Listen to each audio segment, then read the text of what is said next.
Hello students, last class में हमने respiration जो लाइफ प्रोसेस है उसे कंप्लीट कर लिया था और आज की क्लास में हम स्टार्ट करेंगे next life process. Is it okay?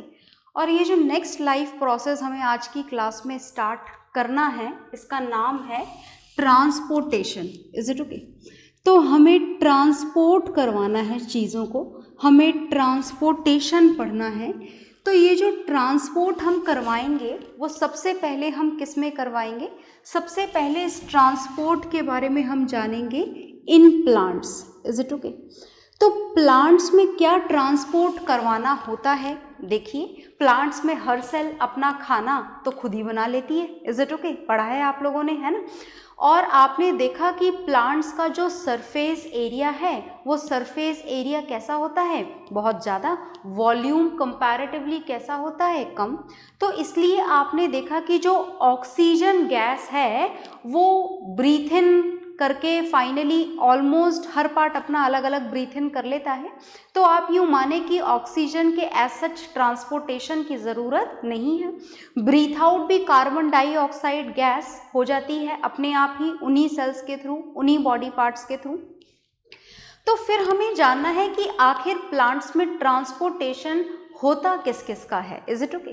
तो जब हम बात ट्रांसपोर्टेशन प्लांट्स में करते हैं, जब हम मटेरियल्स को देखेंगे तो हमें यहाँ पर पता लगेगा कि प्लांट्स में सिर्फ दो टाइप के ट्रांसपोर्टेशन करवाने होते हैं। और ये जो दो टाइप के ट्रांसपोर्टेशन है प्लांट्स में, वो कौन कौन से होते हैं सुनिएगा। First is the transportation of water and minerals. आपको सबसे पहले जो ट्रांसपोर्टेशन पढ़ना है वो किसका पढ़ना है? वाटर एंड मिनरल्स का। वाटर एंड मिनरल्स जो आप प्लांट्स को सप्लाई करते हैं वो कहाँ पर सप्लाई करते हैं? सॉइल के अंदर। Is it okay? आप जितने भी मिनरल्स ऐड करते हैं, चाहे फिर वो फर्टिलाइजर्स की फॉर्म में हो, चाहे फिर वो वर्मी कंपोस्ट की फॉर्म में हो, ग्रीन मैन्योर की फॉर्म में हो, whatever the form is it okay? जो भी मिनरल्स आपको ऐड करने होते हैं वो मिनरल्स आप कहाँ पर ऐड करते हैं? वो मिनरल्स आप सॉइल में ऐड करते हैं। Is it okay? और पानी भी आप कहाँ पर ऐड करते हैं? सॉइल में। बस ये बात हमें ध्यान रखनी होती है ऐड करते वक्त कि जो मिनरल्स ऐड किए जा रहे हैं, what ever the form is, all the minerals should be water soluble. Minerals सारे कैसे होने चाहिए? मिनरल्स सारे वाटर सॉल्यूबल होने चाहिए। So these the minerals are going to dissolve in the water, and with the help of this water and mineral, they both will be transported simultaneously together with each other, and these has to be transported from soil to each and every remaining part of the plant. कहाँ से absorb करने होते हैं? Soil से absorb करके बाकी सारी जो सेल्स हैं प्लांट की, जो स्टेम वाली सेल है, जो ब्रांचेस वाली सेल्स हैं, जो लीव्स वाली सेल्स हैं, वहाँ तक ट्रांसपोर्टेशन करना होता है। Is it okay? And the second transportation is of food. देखो, वैसे तो बात ऐसी है कि प्लांट में जो लीव्स होती हैं, almost all the leaves are capable to prepare their own food. और अगर बात कुछ और पार्ट्स की भी की जाए, if it is green, if it has chloroplast in it, then also it can prepare their own food by the process of photosynthesis. But the remaining cells, like the cells of root, like the stem of the woody stem, is it okay? All these part of the flower, or sorry, all these part of the tree are not at all able to form their food by the process of photosynthesis. तो food जो है इसका transportation करना होता है, और कहाँ से ट्रांसपोर्टेशन करना होता है? From green leaves to each and every cells. Is it okay? Each and every remaining cells you can write down here. और ये बात भी आपको याद रखनी है कि जब ट्रांसपोर्टेशन फूड का होता है तो फूड के साथ साथ में जो प्लांट हार्मोन्स होते हैं, प्लांट के अंदर भी हार्मोन्स होते हैं ह्यूमन बींग्स की तरह, तो जो प्लांट हार्मोन्स होते हैं उनका भी ट्रांसपोर्टेशन जो है वो किसके थ्रू हो जाता है? फूड के साथ साथ ही ट्रांसपोर्टेशन हो जाता है। अब हमें जानना ये है कि प्लांट्स में जो वाटर एंड मिनरल का ट्रांसपोर्टेशन है, या फिर प्लांट्स में जो फूड के साथ साथ हार्मोन्स का ट्रांसपोर्टेशन है, ये किसके थ्रू होता है? तो नाम मैं बता रही हूँ, फिर फुल डिटेल में हम पढ़ेंगे। Is it okay? तो जब बात वाटर एंड मिनरल्स की जाए तो वाटर एंड मिनरल्स का जो ट्रांसपोर्टेशन है this is done with the help of xylem tissue. कौन सी टिश्यू की मदद से होता है ये? जाइलम टिश्यू की मदद से होता है। और जब बात फूड और हार्मोन्स के ट्रांसपोर्टेशन की जाए then the transportation of this food and hormones will be done with the another tissue and the name of this another tissue is phloem tissue. क्या नाम होता है इस टिश्यू का? Phloem tissue. अच्छा, टिश्यू चैप्टर हमने क्लास 9th में पढ़ा था फुल डिटेल में। Do you know the definition of this tissue? Tissue is a group of cell which has to perform a specific function in our body or in a living body. Is it okay? तो ये भी tissue है, xylem tissue. Is it okay? That means this tissue is a group of cell. Is it okay? And these cells may be same and may be different, okay?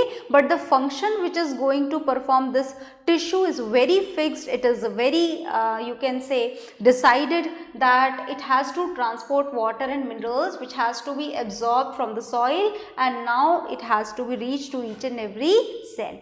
And now this phloem tissue is again a tissue, that means a group of cells which has to perform a specific function.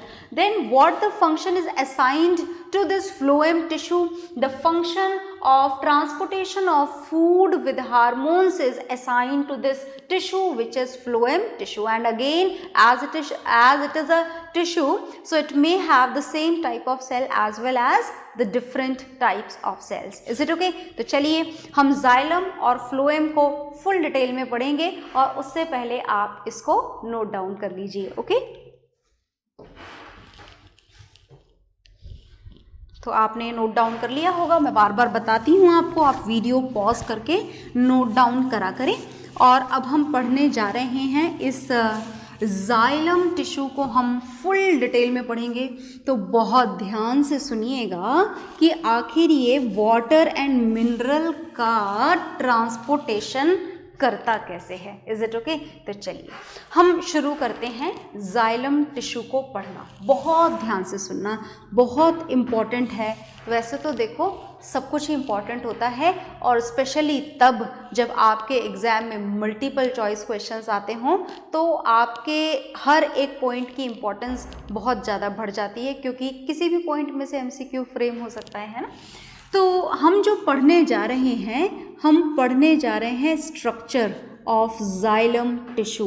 Structure के साथ साथ हम इसका जो function है वो भी पढ़ेंगे. Is it okay? तो जैसा कि मैं आपको बार बार बोल रही हूँ, ये टिश्यू है और ये स्पेशली एक ऐसा टिश्यू है जिसमें different types of cells present होती हैं.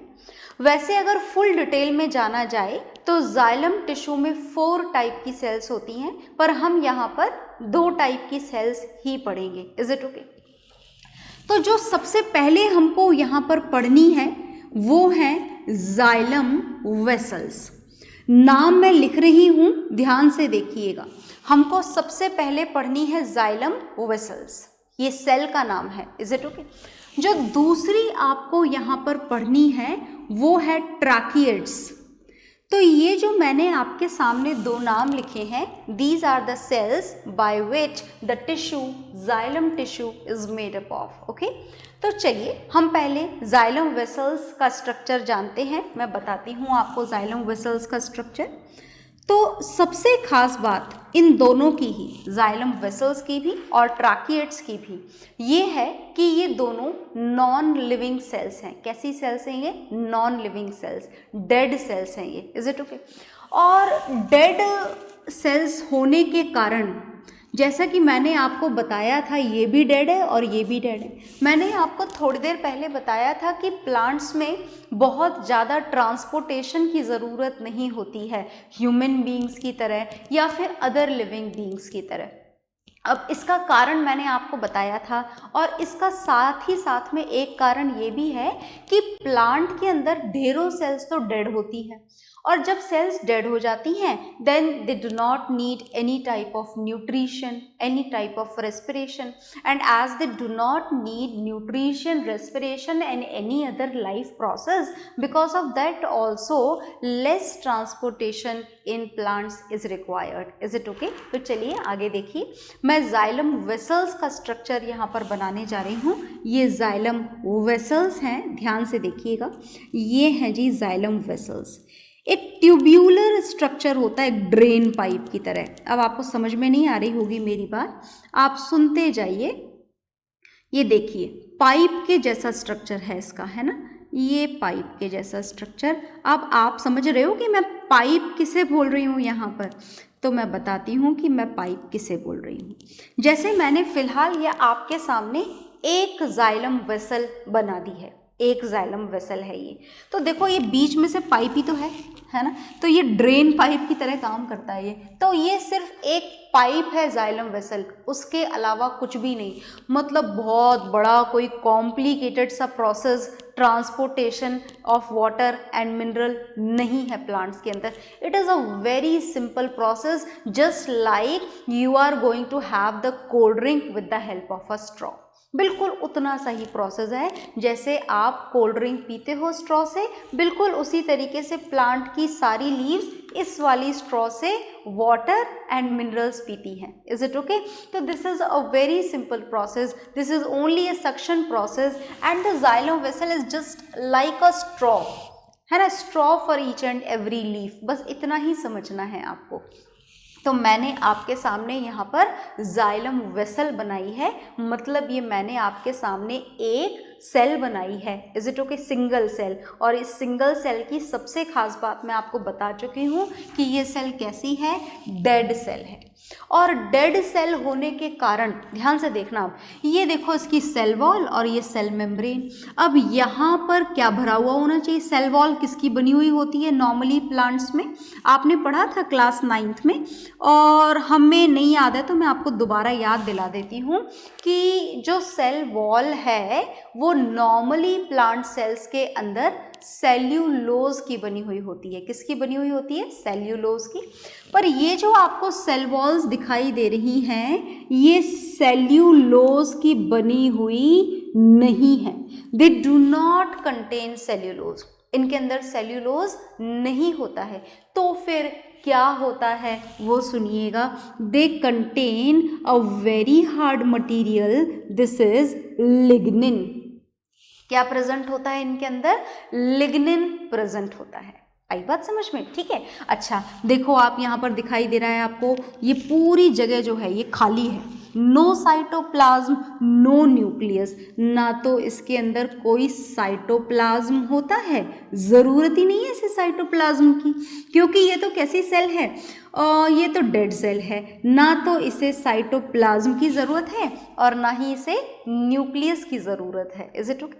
तो आपने देखा कि यहाँ पर जो सेल्यूलोज होना चाहिए था सेल वॉल के अंदर, उसकी जगह पर एक बहुत ही हार्ड स्ट्रेंथफुल मटेरियल प्रेजेंट है, एंड दिस इज लिग्निन। और दूसरी खास बात अगर आपने नोटिस कर ली हो तो देखो, मैंने टूटी फूटी सेल बनाई है। ये टूटी फूटी है क्या? यस, टूटी फूटी है। देखो ना, यहाँ पर ये सेल वॉल जो है ये बीच में से रप्चर हो रखी है, फूटी हुई है पूरी तरीके से। And this makes the structure of xylem vessels which is exactly look like a straw.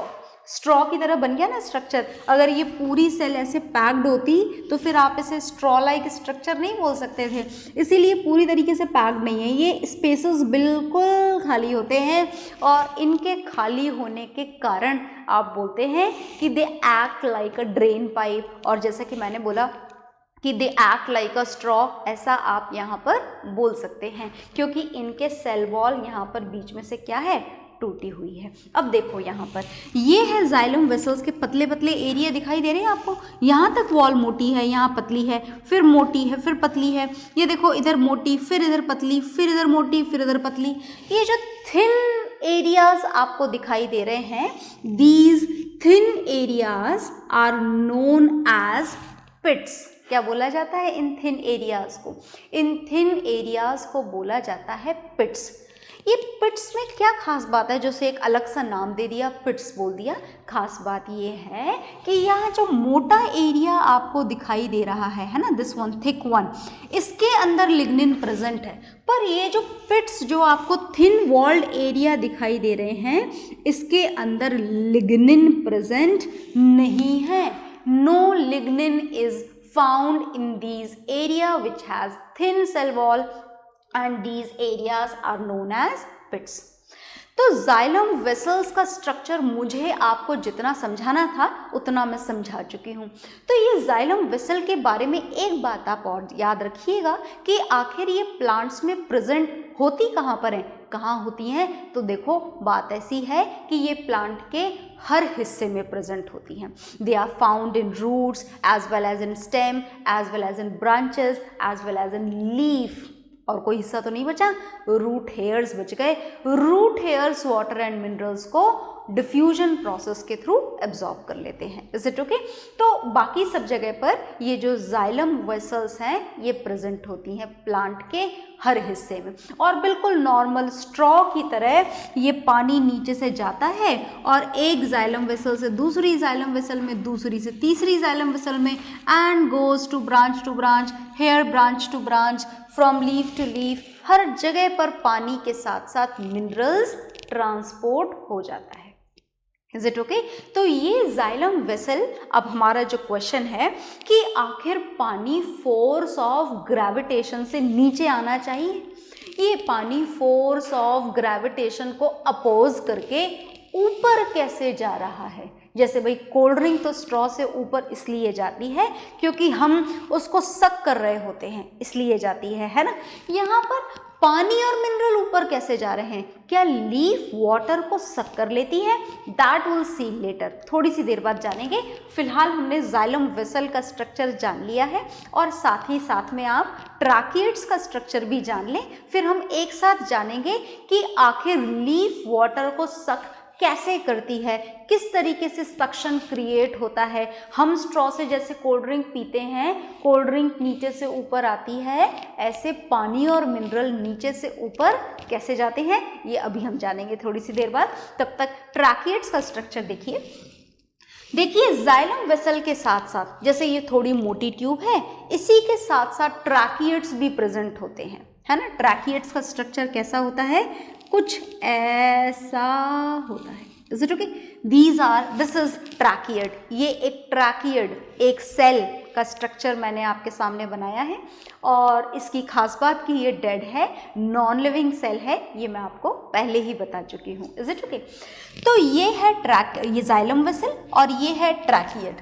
ये भी डेड सेल और ये भी डेड सेल।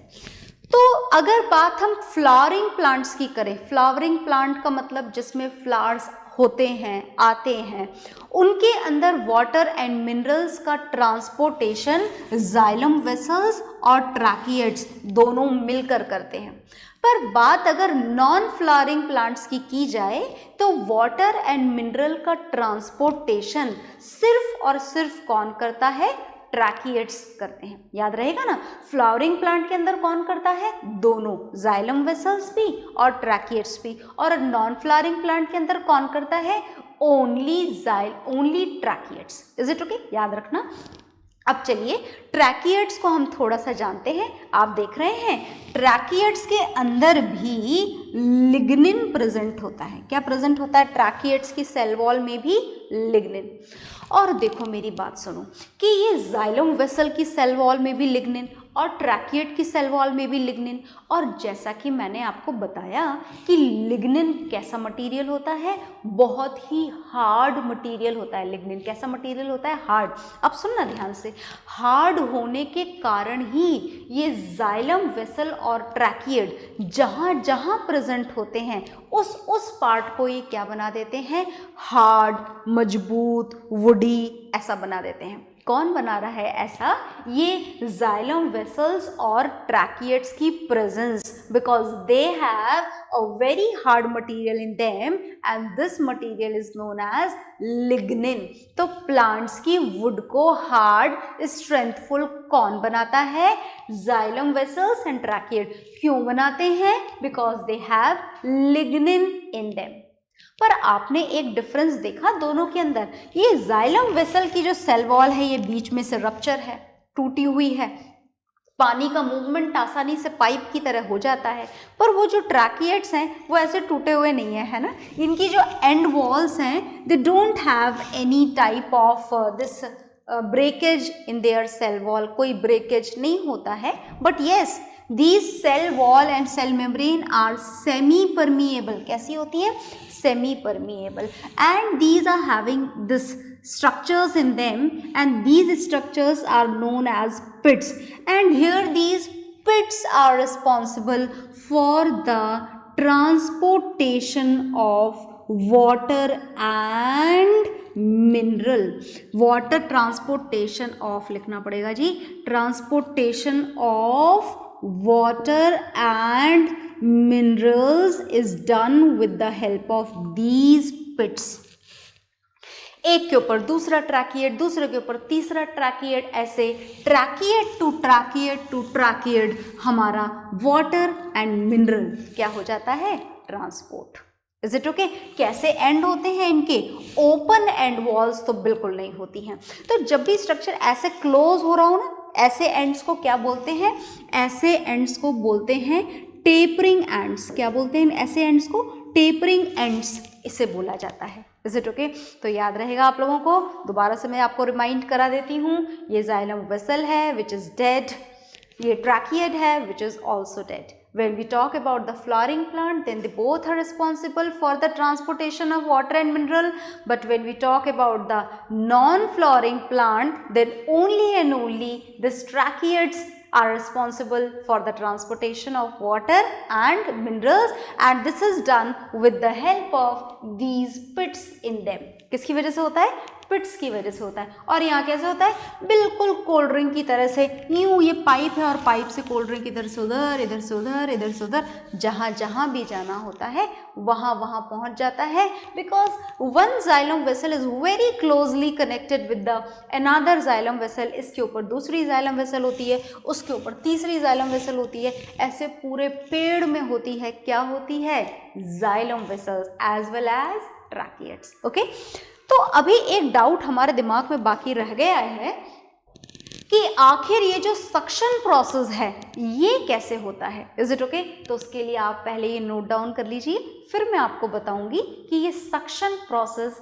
कैसे होता है। ओके, तो नोट डाउन करिएगा इसको। अच्छा, नोट डाउन करने का मतलब तो समझते हैं ना आप, this figure also has to be drawn, figure भी ड्रॉ करना है, लेबल्ड फिगर ड्रॉ करना है, ये सब काम आपको करने होते हैं। तो अब हम आगे चलेंगे, और आगे हमको कहाँ चलना है, सुनिएगा ध्यान से। आगे हमको जानना है कि ये जो सक्शन प्रोसेस है ये कैसे कंप्लीट होता है प्लांट्स के अंदर। प्लांट को स्ट्रॉ मिल गई, बढ़िया बात है, सॉइल के अंदर आपने खूब सारे वाटर और मिनरल भी अवेलेबल करवा दिए, वो भी बहुत बढ़िया बात है, पर ये ऊपर कैसे पहुँचेंगे ये अब हमको जानना है। ओके, तो चलिए हम जानते हैं। हम शुरुआत करते हैं हमारी लीफ से, और इस लीफ के बारे में पता नहीं कितने बार हम ये बात जान चुके हैं कि the lower and, usually the lower and है ना, कुछ लीफ में अपर एंड पर भी हो सकते हैं, but usually the lower end of the leaf are having a pore in them, and the name, not a single pore, is it okay, बहुत सारे pores होते हैं, and the name of these pores are stomata। अब मैं दोबारा stomata का structure नहीं बनाऊंगी क्योंकि हम बहुत बार बना चुके हैं, आई होप आपको याद होगा। तो ये स्टोमेटा है, और देखिए ये स्टोमेटा किस काम में आते हैं आप बहुत अच्छे से जानते हैं। These stomatas are used for the gaseous exchange. किस काम में आते हैं, गैशियस एक्सचेंज के काम में आते हैं, है ना। रेस्पिरेशन के लिए ऑक्सीजन का इनहेलेशन, कार्बन डाइऑक्साइड का एक्सहेलेशन, फोटोसिंथेसिस के लिए कार्बन डाइऑक्साइड का इनहेलेशन, ऑक्सीजन का एक्सहेलेशन, और इसी के साथ साथ इस स्टोमेटा में से एक काम और होता है, this is the continuous removal of water vapours from it. इस स्टोमेटा में से गैशियस एक्सचेंज होने के साथ साथ वाटर वेपर्स का भी रिमूवल होता रहता है, पता है आपको ये बात। और ये जो वाटर वेपर्स का रिमूवल हो रहा है इस स्टोमेटा में से, इस प्रोसेस को हम बोला करते हैं, क्या बोला करते हैं, इस प्रोसेस को हम बोला करते हैं ट्रांसपिरेशन। क्या बोला जाता है इस प्रोसेस को? इस प्रोसेस को बोला जाता है ट्रांसपिरेशन, है ना। अच्छा, अब देखो, पानी आप जितना प्रोवाइड करते हो, whatever the amount which is required for a plant to grow properly, whatever, is it okay, ये आपको पता लग जाता है कि हाँ इतनी रिक्वायरमेंट है। तो जितना पानी आप प्रोवाइड करते हो, मैं आपको बता दूं कि उस प्रोवाइडेड पानी का सिर्फ और सिर्फ 1% जो वाटर है, जितना भी वाटर आपने प्रोवाइड करा, उसका सिर्फ 1% जो वाटर है वो फोटोसिंथेसिस प्रोसेस के काम का होता है। तो बाकी इतना सारा पानी कहाँ जाता है? बाकी इतना सारा पानी लगातार प्लांट की लीव्स में से, स्टोमेटा पोर में से लगातार निकलता रहता है। And this continuous removal of water from this stomata is known as, this process is known as transpiration. क्या बोला जाता है इस प्रोसेस को? ट्रांसपिरेशन। अब ट्रांसपिरेशन से सक्शन का क्या रिलेशन है वो तो मैं आपको बाद में बताऊंगी, पर पहले ट्रांसपिरेशन का कारण तो जाने कि आखिर इतना सारा वाटर लॉस क्यों होता है लगातार प्लांट में से। कोई तो कारण होगा, हर प्रोसेस का कोई ना कोई कारण होता है। तो कारण सुनिए, कारण ये है कि लगातार जब पानी यहाँ से निकला करता है तो लगातार वाटर वेपर के रिमूवल के कारण ये जो पोर्स हैं ये हमेशा क्या रहते हैं? ओपन रहते हैं। अगर ये लगातार नहीं निकलेगा तो डस्ट पार्टिकल की वजह से या किसी भी छोटे मोटे पार्टिकल की वजह से ये पोर्स क्या हो जाएंगे?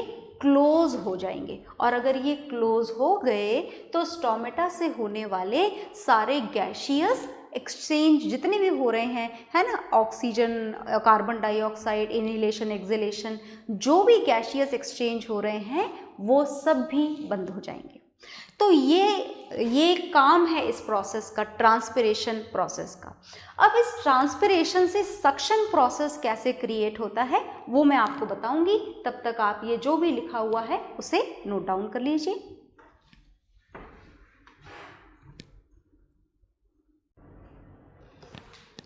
हाँ जी, तो आपने ट्रांसपिरेशन का कारण समझ लिया। अब हमको जानना है कि ट्रांसपिरेशन से पानी नीचे से ऊपर कैसे आता है ना। तो चलिए जानते हैं। मैं इस फिगर को यहाँ से रफ कर रही हूँ as we need more space to draw the diagram for the transportation of, किसका ट्रांसपोर्टेशन पढ़ रहे हैं हम पढ़ रहे हैं transportation of water and minerals. Is it okay? किसके अंदर पढ़ रहे हैं? प्लांट्स के अंदर। और कौन से टिश्यू से हो रहा है ये काम? ये काम हो रहा है जाइलम टिश्यू से। तो चलिए स्टार्ट करते हैं हम। देखिए, शुरुआत अगर हम करें तो यहाँ से शुरुआत होती है। क्या समझ रहे हैं आप मैंने क्या बनाया है? यहाँ पर ये जो बनाया गया है, दिस इज रूट हेयर।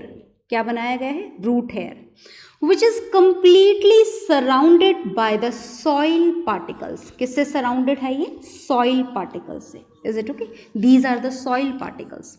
और बहुत बार मैंने आपको बताया है, क्या बताया है, कि आपकी जो soil है प्लांट की प्रॉपर ग्रोथ के लिए कैसी होनी चाहिए? Porous. It should have a lot of pores in it. कैसे पोर्स होने चाहिए? ढेर सारे। क्यों होने चाहिए? क्योंकि जितने ज़्यादा पोर्स उतना ज़्यादा उसके अंदर आप पानी स्टोर कर सकते हो, और साथ में क्या स्टोर कर सकते हो? मिनरल्स। और साथ में क्या स्टोर कर सकते हैं? Oxygen gas. Is it okay? So these pores are very very important for the proper growth of a plant. Okay, so all these pores are having a lot of water with minerals which are dissolved in it. तो पानी और mineral पूरी तरीके से इसमें dissolve है।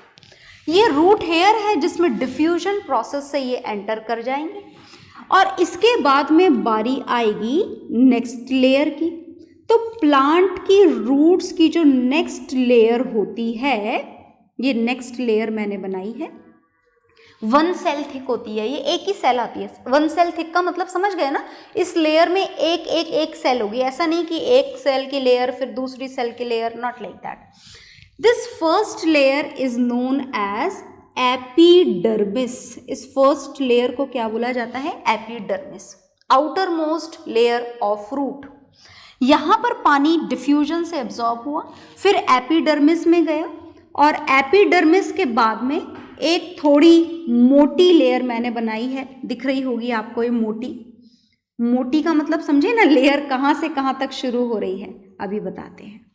Layer शुरू हो रही है यहां से यहां तक, this is the complete layer, and this layer is known as root cortex. क्या बोला जाता है इस लेयर को? रूट कॉर्टेक्स बोला जाता है, ठीक।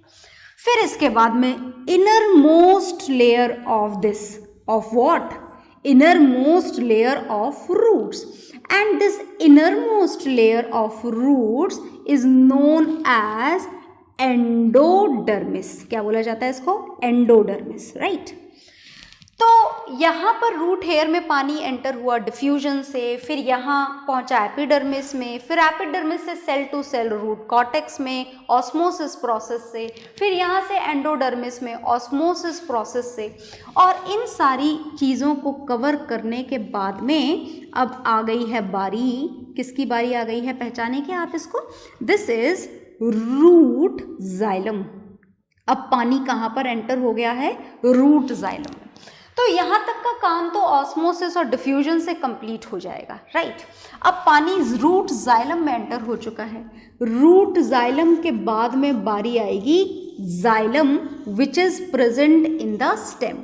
तो आप उसे शॉर्ट में स्टेम जाइलम या जाइलम ऑफ स्टेम, जो भी आप बोलना चाहें बोल सकते हैं। मैं यहाँ पर जाइलम वेसल्स नहीं बना रही हूँ, आप चाहें तो बना लीजिएगा।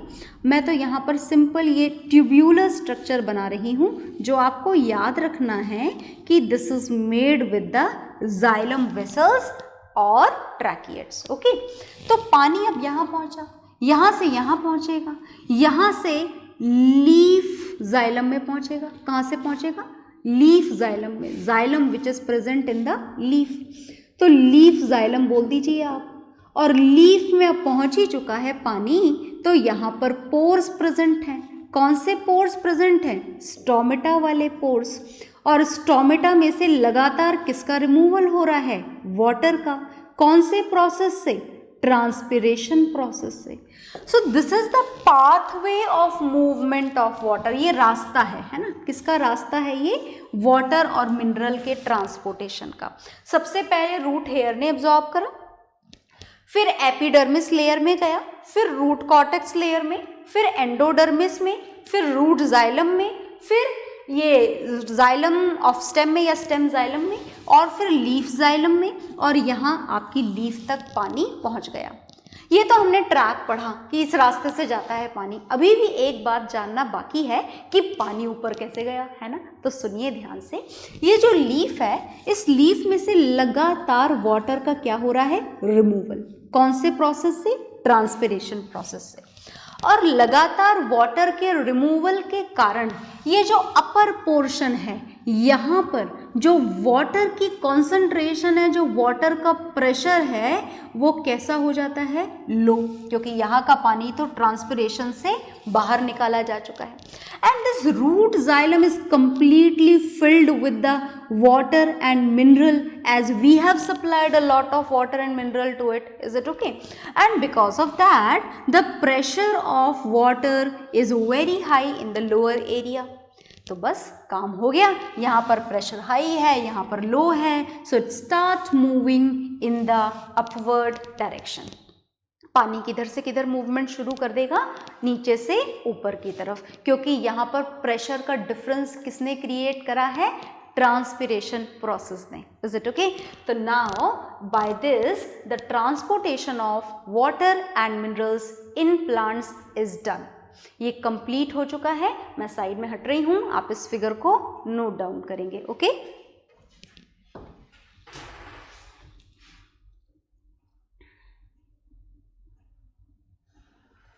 हाँ जी, तो आपने इस फिगर को नोट डाउन कर लिया है, ओके। और नोट डाउन करने के बाद में आप इसे ड्रॉ करेंगे और प्रॉपरली अच्छी तरीके से, और जो भी क्वेश्चंस आपको मिलेंगे वर्कशीट में उन्हें सॉल्व करेंगे, ओके। Bye everyone.